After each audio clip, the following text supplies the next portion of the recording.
His mercy endureth for ever. ఆయన కృప నిరంతరము ఉండును. His mercy endureth for ever.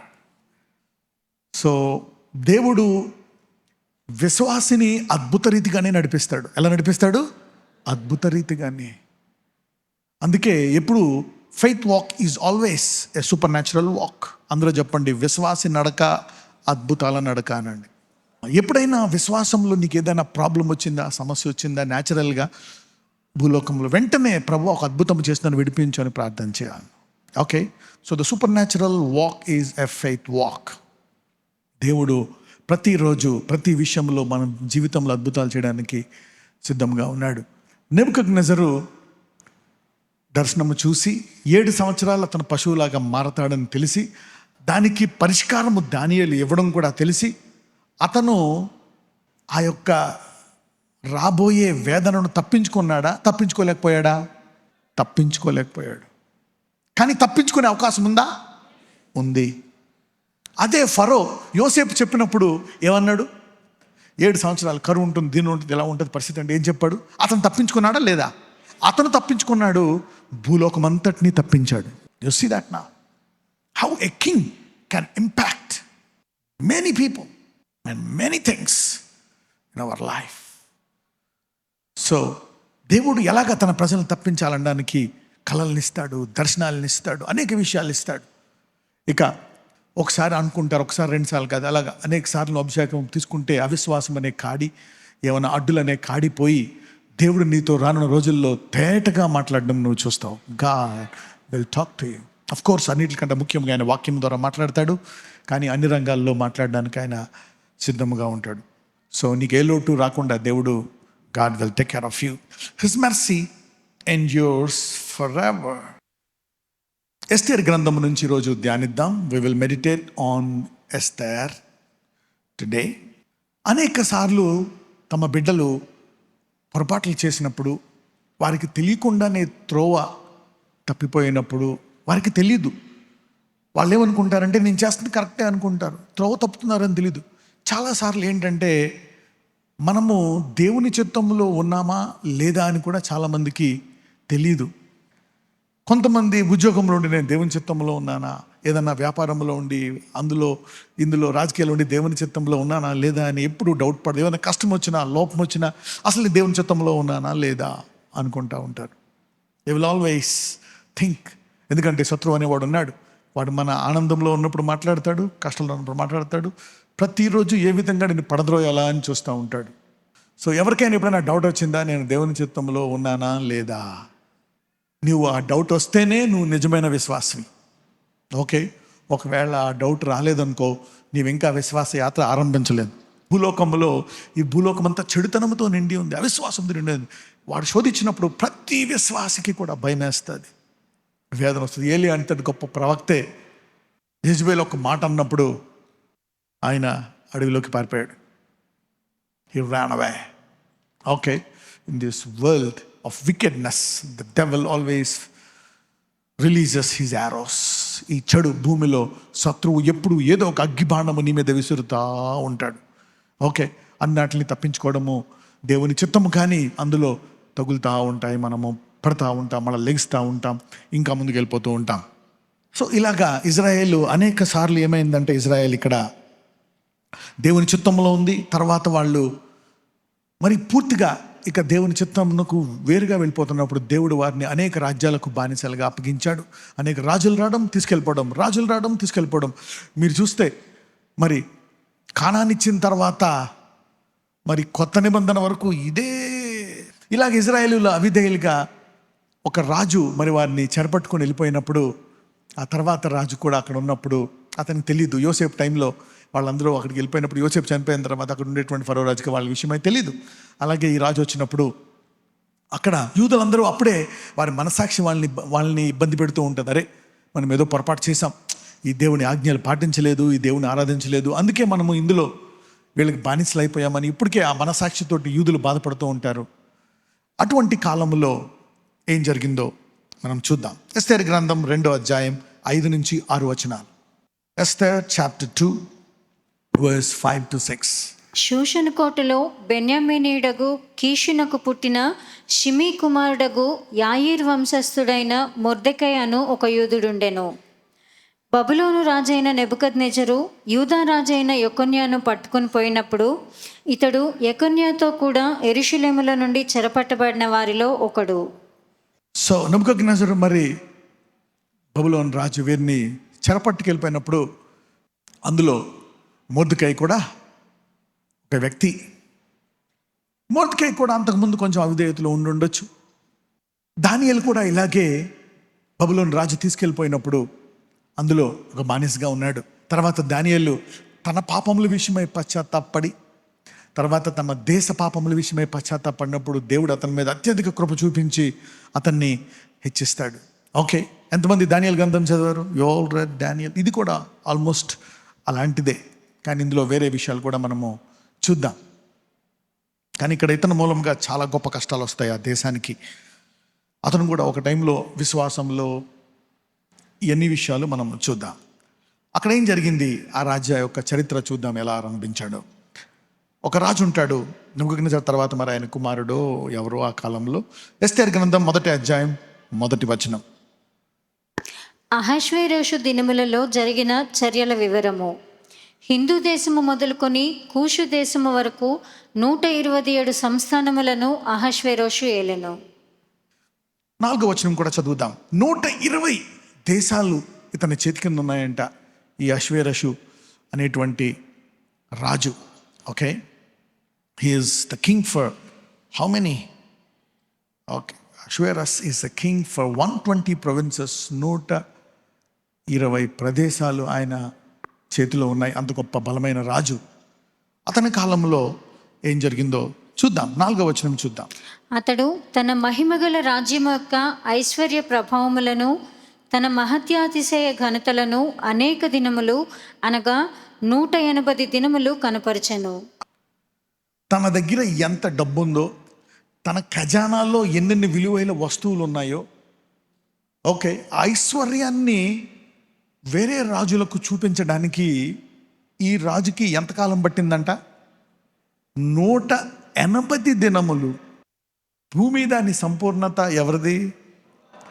రాజులను పడద్రోయేవాడు, హెచ్చించువాడు ఎవరు? ఆయనే. ఒకవేళ అన్ని జనులు అక్కడ కూర్చోవాలన్నా ఎవరు కూర్చోబెట్టాలా? ఒకవేళ నెబుకద్నెజరు వీళ్ళని చెరపట్టుకొని తీసుకెళ్ళిపోయాడంటే దేవుడు అనుమతి ఇస్తేనా, అనుమతి ఇవ్వకుండానా? నెబుకద్నెజరు ఎలాగ బ్లెస్ అయ్యాడు అది దేవుడే నీకు ఇచ్చాడు అని దానియేలు చెప్తాడు. ఇసరా లేదా? రాజు హెచ్చింపడతాడు, తర్వాత నువ్వు పశువు అయిపోతావు అన్నప్పుడు చెప్తాడు అనమాట. ఇదిగో ఇలా హెచ్చించేది దేవుడే, నేను హెచ్చించాడు, నీ రాజ్యాన్ని గొప్ప రాజ్యంగా చేశాడు, తర్వాత నీకు గర్వం వచ్చేసింది. అతను గనక దానియేలుని అపాయింట్ చేసి ఆ దర్శనం నెరవేరకుండా నువ్వు నా గైడెన్స్గా ఉండు, నా పర్సనల్ అసిస్టెంట్గా ఉండు, నా కౌన్సిలర్గా ఉండు, నా పాస్టర్గా ఉండు అని ఉంటే, బీ మై ప్రాఫిట్ అని ఉంటే దానియేలు తప్పించేవాడా కదా? Yes, he would have. So let us see. 180 దినములు కనపరిచాడంట, 180 రోజులు. కానీ గుర్తుపెట్టుకోండి, ఇతను 180 రోజులు ఒకవేళ చూపించిన ఇతను గొప్పోడా, సొలొమోను గొప్పోడా? ఎందుకంటే దేవుడు చెప్పాడు, నీ తర్వాత ఎటువంటి రాజు ఇంత ఐశ్వర్యవంతుడు ఉండడు. Alright. So 180 days. Can you imagine? Can you believe it? 180 days showing his treasures. 180 రోజులు తన ఆస్తిని, తన విలువైన వస్తువులను, తన ఖజానాన్ని చూపించాడంటే ఈ లెక్కన తన విశ్వాసులకు పరలోకంలో ఏమిస్తాడో దేవుడు. ఓకే, ఇక అన్నీ చూసేసిన తర్వాత ఇక నాకు తెలిసి ఇక్కడ 120 రోజులు ఒక నరుడైనటువంటి రాజుకి, అన్యజనుడికి ఇస్తే, సిలువ మీద యేసుని అంగీకరించిన వారికి యుగయుగములు ఒకళ్ళ ఇంటికి వెళ్తే మేబీ ఒక 100 ఏళ్ళ తర్వాత మళ్ళీ ఇంకో ఇంటికి వెళ్తారేమో ఇక్కడ. Okay, maybe that would be the blessing that God will do it. ఇలాంటి చదువుకున్నప్పుడు ఏంటంటే మన హృదయాలు విశాలపడతాయి. అప్పుడు మనలో అభిషేకం ఉందా లేదా? మనలోకి ఏమొచ్చింది? పరిశుద్ధాత్మ. సో పరిశుద్ధాత్ముడు మన హృదయాన్ని విశాలపరుస్తాడు. ఇలాంటివి తెలిసినప్పుడు ఒక అన్యజనుడిని ఇంత గొప్పగా ఆశీర్వదించిన దేవుడు నన్ను ఎందుకు ఆశీర్వదించాడు? గుర్తుందా? కోరేషు అభిషేకం అని ఒకసారి మనము అనుకున్నాం. ఓకే, ఎవరు యూదులు లేక, విశ్వాసులు ఎవరు లేక, దేవుని ప్రజలు ఎవరూ లేక దేవుడు ఎవరిని అభిషేకించాల్సి వచ్చింది? కోరేషుని. ఆయన కళ్ళంట ఎప్పుడూ చూస్తూ ఉంటాయంట, ఎవరైనా నా పట్ల రోషం కలిగి ఉన్నారా అని. అయితే తన ప్రజలు, విశ్వాసులు అనేక మంది పట్టుకూటు కోసం, డబ్బుల కోసం, ఓకే, వేరే వాటి కోసం పాకులు పడుతూ ఇబ్బంది పడుతూ ఉంటారు. దేవుడు కనపడితే వెంటనే ఏమంటారు? అయ్యా ఆ అప్పు తీర్చేయను ఆయన, అయ్యా అవంటారు. ఆయన సర్లే తీసుకోండి, ఆయన వెళ్ళిపోతాడు. నీ విశ్వాసము చొప్పున కలుగును గాక. What ever you believe from God, you will receive from God. Okay, what ever. అందుకే దేవుడు సొలొమోనుకి ఇచ్చే ముందు సొలొమోను హృదయాన్ని ఏం చేశాడో తెలుసా? అనేక సార్లు చెప్పాను. ఏం చేశాడు? విశాలపరిచాడు. He expanded his heart. ఏం జరిగింది ఇక్కడ? ఇదంతా హిస్టరీ ఏంటంటే, ఈ రాజు వాళ్ళందరికీ విందు పెట్టి అన్ని వైభవం చూపించిన తర్వాత ఆయనకు ఒక అందమైన భార్య ఉంటుంది, వష్టి. ఓకే, చూద్దాం, ఈ 2 వచనాలు చదువుదాం. ఎస్తేరు గ్రంథం 1వ అధ్యాయం 10-12, 10-12. 7వ దినమందు రాజు ద్రాక్షారసము త్రాగి సంతోషంగా ఉన్నప్పుడు కూడి వచ్చిన జనమునకును అధిపతులకును రాణి అయిన వష్టి యొక్క సౌందర్యమును కనపరచవలనని రాజకిరీటము ధరించుకొనిన ఆమెను తన సన్నిధికి పిలుచుకొని వచ్చినట్లు రాజైన అహష్వేరోషు ఎదుట ఉపచారము చేయు మెహూమాను, బిజ్దా, హర్బోనా, బిగ్దా, అబగ్దా, జేతరు, కర్కసు అను 7 నపుంసకులకు ఆజ్ఞాపించెను. ఆమె సౌందర్యవతి. రాణి అయిన వష్టి నపుంసకుల చేత ఇయ్యబడిన రాజాజ్ఞ ప్రకారము వచ్చుటకు ఒప్పకపోగా రాజు మిగిల కోపగించెను, అతని కోపము రగులుకొనెను. గుర్తుపెట్టుకోండి, so what God gives is the best. Okay, అందరూ చెప్పండి, దేవుని చిత్తం నా జీవితంలో జరుగును గాక. What God gives is more beautiful than what you think is beautiful. Okay, what God gives is more beautiful than what your eyes can see or what your mind can comprehend. నీ యొక్క మనస్సు, నీ కళ్ళు ఏది సుందరమైంది అనుకునే దానికంటే దేవుడిచ్చేది నీకు అతి సుందరముగా కనబడును గాక. అలాగని దేవుడు తన మంచిదే ఇస్తాడు. God will give good things to us. Okay, ఎవరైనా తన పిల్లలకి చెడ్డవివ్వడు, ఏమిస్తారు? మంచి ఇవులు. మనము చెడ్డవారై ఉండి మరి మనము మంచి ఇవులు ఇద్దామనుకుంటే, ఓకే, సో ఆయన కూడా చక్కటి మ్యాచ్, ఈడు జోడు అయ్యేటట్టు దేవుడు నీకు ఇచ్చును గాక. ఫస్ట్ ఏం చేస్తుంది? కోపం వచ్చేస్తుంది. అయితే ఇప్పుడు రాజు ఒక నిర్ణయం తీసుకుంటాడు. 19వ వచనం. రాజునకు సమ్మతి ఆయన వష్టి రాజైన అహష్వేరోషు సన్నిధికి ఇకను రాకూడదని తమ యొద్ద నుండి ఒక రాజాజ్ఞ పుట్టవలెను. అది తప్పకుండునట్లు పారసీకుల యొక్కయు మాదీయుల యొక్కయు న్యాయము చొప్పున నియమింపవలెను. మరియు వష్టి కంటే యోగ్యురాలిని రాణినిగా తాము చేయవలెను. అక్కడ ఉన్నవారు సలహా ఇచ్చారు, రాజా నీకెంత అవమానం జరిగింది అందరి ముందు, కాబట్టి ఈమె ఇంకెన్నడూ రాకుండా ఈమెను ఒక చట్టం ప్రకారం ఆపేసి మరి వేరే గొప్ప రాణిని మనం ఎతుకుదాం అన్నప్పుడు రాజు సరే అని ఇక వష్టి అన్నట్టుకి మరి రాణిగా ఉండదు అని చెప్పి ఆమెను ఆ పదవి నుంచి తొలగించేశాను. అప్పుడు కొత్త ఎవరు సౌందర్యంగా ఉంటారని మొత్తం ఈ 120 దేశాల్లో వెళ్ళిపోయింది. ఓకే, ఎవరైనా మరి రాజు భార్యగా అర్హులైన వారు, ఇంత వయసు, ఇలా ఉండాలా ఉన్న వాళ్ళు అక్కడ ఆల్రెడీ ఉంటారు. వాళ్ళ చూసి ఉత్తమమైన పట్టుకొస్తారు. ఇక్కడ వాళ్ళు ఉత్తమమైన వారిని, అర్హత కలిగిన వాళ్ళని వాళ్ళ లోపలికి తీసుకెళ్తారు అనమాట. వారికి మళ్ళా తర్వాత మనం ఇందాక చూసినప్పుడు ఈ బానిసల్లో ఒక బానిస అయినటువంటి మొర్దెకై. కానీ మొర్దెకైకి ఎంతో కొంత కృప ఉన్నట్టుంది. అతడు రాజు యొక్క గుమ్మం దగ్గర కూర్చునే మరి పోస్ట్ ఒకటి వచ్చింది, little bit influential post. Okay, అక్కడ పనిచేస్తూ ఉండొచ్చు. ఓకే, అతను అక్కడ కూర్చొని ఉండడానికి అతనికి తెలిసింది, అతనికి కొంతమంది ఇన్ఫ్లుయెన్స్ ఉంటుంది, అన్నీ తెలిసి ఉంటాయి. కానీ అతను ఏం చేశాడు? అతనికి ఒక కూతురు ఉందంట. ఆ కూతురు కూడా తల్లి తండ్రి చనిపోయినప్పుడు ఇతను ఆమెను మరి కూతురుగా తీసుకున్నాడు. Let us also see that verse. 2వ అధ్యాయం 7-8 వచనాలు. తన పినతండ్రి కుమార్తె అయిన హదస్సా అను ఎస్తేరు తల్లిదండ్రులు లేనిదై ఉండగా అతడు ఆమెను పెంచుకొనెను. ఆమె అందమైన రూపమును సుందర ముఖమును కలదై ఉండెను. ఆమె తల్లిదండ్రులు మరణము పొందిన తరువాత మొర్దెకై ఆమెను తన కుమార్తెగా స్వీకరించెను. రాజాజ్ఞయు అతని నిర్ణయమును ప్రచురం చేయబడి కన్యకుల అనేకులు షూషను కోటకు పోగు చేయబడి హేగే వశమునకు అప్పగింపబడగా ఎస్తేరును రాజు యొక్క నగరునకు తేబడి స్త్రీలను కాయు హేగే వశమునకు అప్పగింపబడెను. ఆ చిన్నది అతని దృష్టికి ఇంపైనది కనుక ఆమె అతని వలన దయ పొందెను. కాబట్టి ఆమె పరిమళ క్రియల కొరకైన వస్తువులను, ఆమెకు కావలసిన భోజన పదార్థములను, రాజు ఇంటిలో నుండి ఆమెకు ఇయ్యదగిన 7 ఆడపిల్లలను అతడు ఆమెకు త్వరగా ఏర్పరచి, ఆమెను ఆమె చెలికత్తెలను అంతఃపురములో అతి శ్రేష్టమైన స్థలమందు ఉంచెను. మొర్దెకై నీ జాతిని నీ వంశమును కనపరచకూడదని ఎస్తేరునకు ఆజ్ఞాపించి ఉండెను కనుక ఆమె తెలుపలేదు. చూసారా, మొర్దెకై నీ జాతిని నీ వంశమును కనుపరచకూడదని ఎస్తేరుకు ఆజ్ఞాపించి ఉండెను గనక, ఎవరైనా వారి జాతిని వారి వంశమును ఇతరులకు చెప్పుకోవట్లేదంటే దాని విషయమై అక్కడ ఏముందండి? ఘనత ఉందా, అవమానం ఉందా? అవమానం. అంటే బానిసలు, హెబ్రూల్లాగా.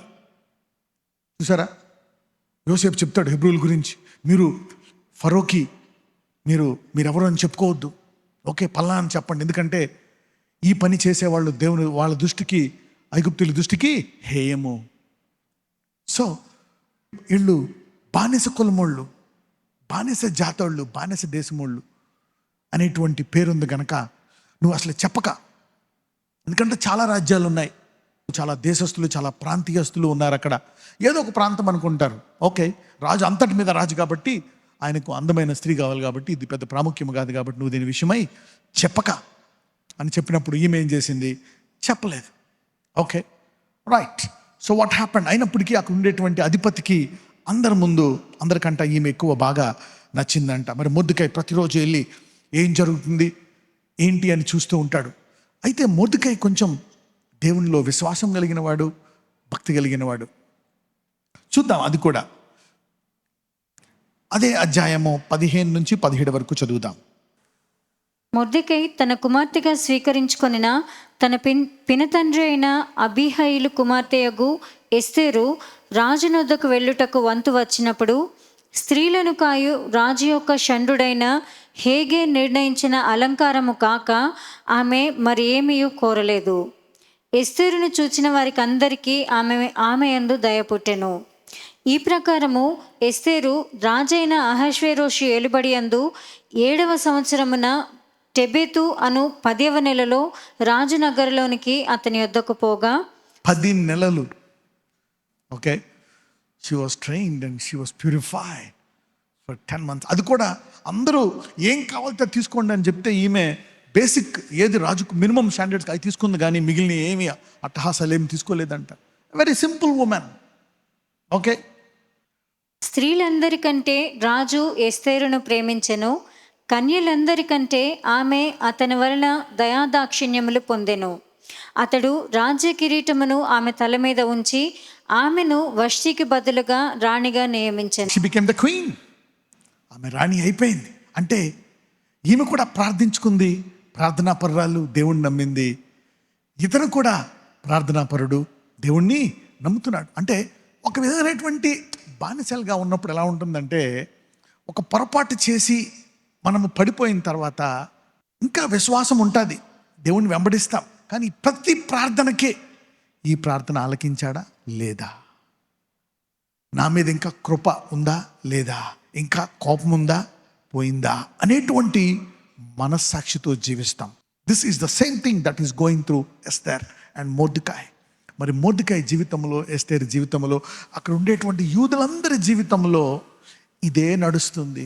ఏంటి, దేవుడు ఇంకా మనల్ని శిక్షిస్తున్నాడా, మనం ఇంకా కనికరం పడ్డామా, మన ప్రార్థన ఆలకిస్తున్నాడా, మనం బ్లెస్ అవుతామా, ఈజ్ ఎవ్రీథింగ్ ఓకే?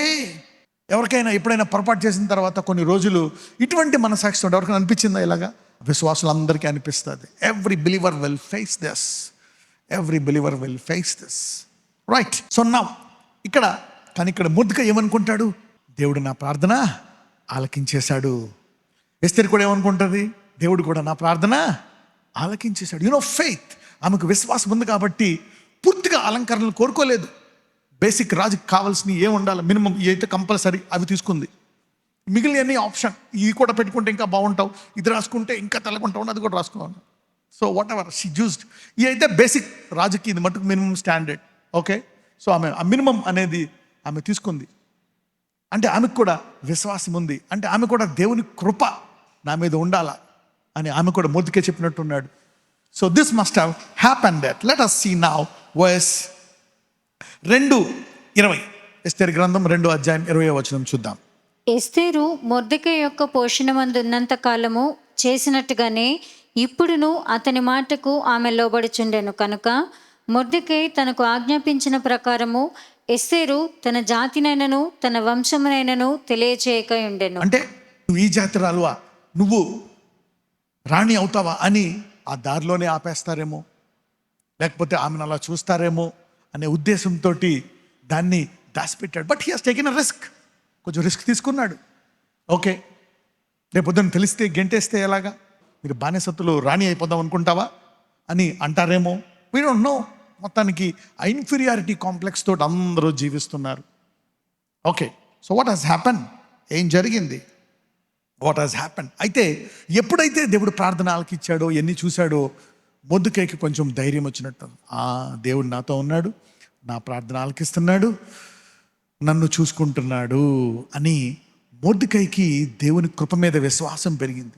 మేము బానిసలు అయిపోయినా సరే ఇక దేవుడు మమ్మల్ని పట్టించుకోడు అనుకున్నాము, కానీ దేవుడు నా ప్రార్థన ఆలకించాడు, నా కూతురు ప్రార్థన కూడా ఆలకించాడు, దేవుడు నాతో ఉన్నాడు. కాబట్టి ఇలాగ ఎప్పుడైనా ఒక అద్భుతం జరిగినప్పుడు నువ్వు ఎంతమందికి విశ్వాసం పెరుగుతుంది? అందరికీ. ఎంతమందికి ఇంకా ఈ దేవుణ్ణి విశ్వాసంతో వెంబడించాలని ఆశ కలుగుతుంది? కాబట్టి నువ్వు పడిపోయినా, నువ్వు కొన్నిసార్లు త్రోవ తప్పినా, దేవుడిని శిక్షిస్తున్నా, నువ్వు వ్యాధిలో, బాధలో, అప్పుల్లో కూరుకుపోయి రకరకాల కష్టాల్లో ఉన్నా, గుర్తుపెట్టుకోండి, దేవుడు కృప ఆ కష్టాల్లో కూడా ఆలకించి నీ ప్రార్థన ఆలకిస్తాడు. God will still here.